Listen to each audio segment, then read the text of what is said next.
पीकू ने लिखा है, अपने को हम कैसे खोजें, अपने की हम कैसे खोज करें। जगत की संरचना ऐसी है, बाहर से आइडेंटिटी हम खोज लेते हैं।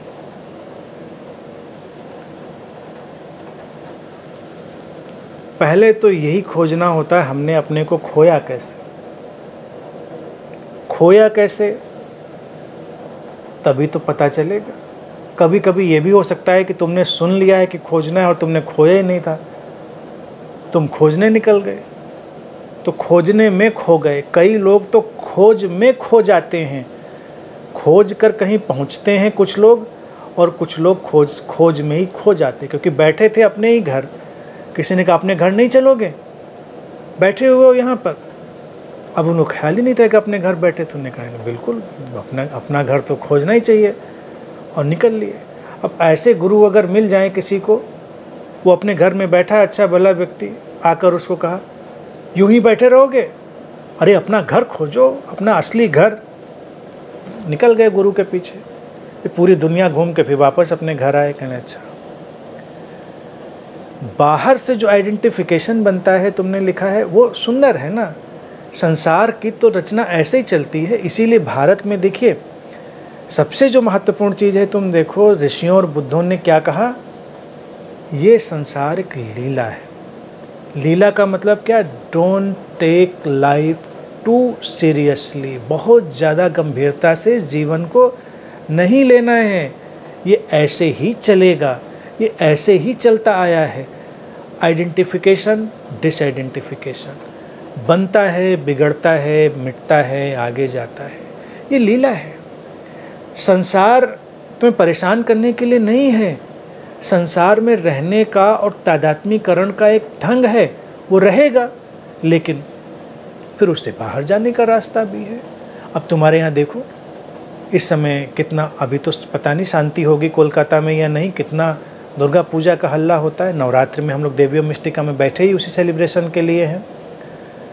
ये भी तो उसी बात को बताने के लिए है नवरात्र का उत्सव, कि वो आदि शक्ति जो अरूप है, अनाम है, अनभिव्यक्ति है, अनमैनिफेस्टेड है, जो सोर्स है, उसको हम एक रूप में रचते हैं, उसके साथ संबंधित होते हैं, खेलते हैं, पूजा करते हैं, सेलिब्रेट करते हैं, और फिर उसको एक दिन विसर्जित कर देते हैं। मिट्टी से रची मूर्त, उसको आकार दिया निराकार को, अरूप को रूप दिया, अनाम को नाम दिया, और फिर नाम को फिर से अनाम में विलीन कर दिया, रूप को फिर से अरूप में विलीन कर दिया।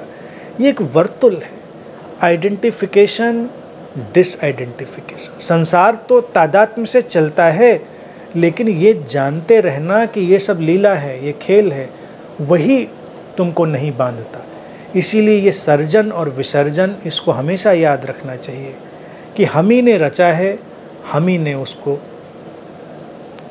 विसर्जित कर दिया है। संसार में आओगे, संबंधों में आओगे, लोगों के साथ प्रेम में आओगे, बहुत सारा फैलाव होगा, वो आइडेंटिफिकेशन है। लेकिन कोई खो जाए उस तादात्म्य में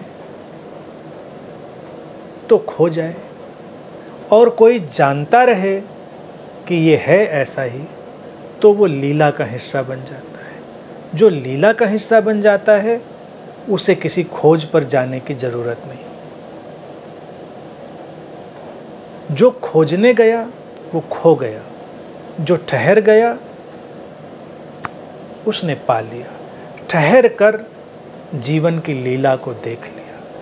भारत में इसीलिए हमने भगवान कृष्ण को एक उच्चतम पायदान पर रखा, पूर्ण अवतार की तरह। क्यों रखा? उनके जीवन में कोई खोज नहीं दिखेगी, पूरे जीवन को ही उन्होंने अंगीकार कर लिया, पूरे जीवन को ही स्वीकार। इसीलिए उनको लीलाधर कहते हैं। वही लीलाधर नहीं है, हम सब लीलाधर हैं। हम सब उस लीला के हिस्से हैं। उनको हम कहते हैं कि उन्होंने देखा लीला, लीला में गए और उसके हिस्से बन गए, लेकिन उसे अछूते बने रहे, जल में कमलवत।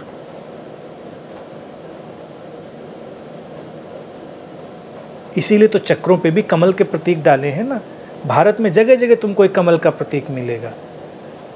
कीचड़ में रहो, उसके सार को ग्रहण करो और उससे अछूते बने रहो। भागना वागना कहाँ है, कहाँ भाग कर जाओगे?